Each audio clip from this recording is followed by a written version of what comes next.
পেয়েছেন। 1 নম্বর হাফিজ মোহাম্মদ সাব্বির আমিন চৌধুরী তানজিল, পিতা মৃত মোহাম্মদ রুহুল আমিন চৌধুরী এপলু, গ্রাম ডাক দুবাগ বাজার, বিয়ানীবাজার, সিলেট। হযরত মুফতি সাহেবের কাছ থেকে পাগড়ি গ্রহণ করছেন মোহাম্মদ সাব্বির আমিন চৌধুরী তানজিল।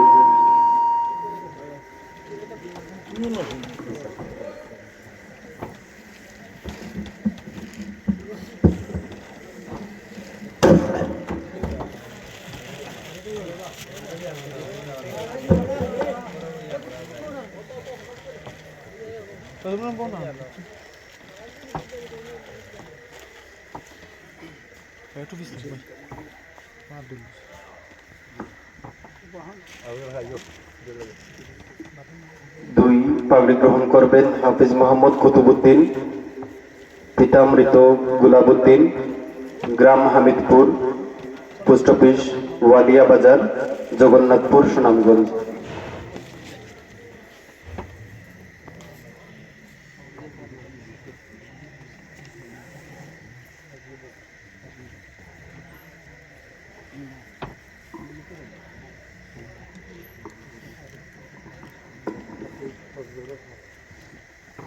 আমাদের হাফিজ সাহেবদের পাগড়ি দিয়েছেন হাফিজ ফজলুর রহমান সাহেব, মাদ্রাসার ক্যাশিয়ার সাহেব।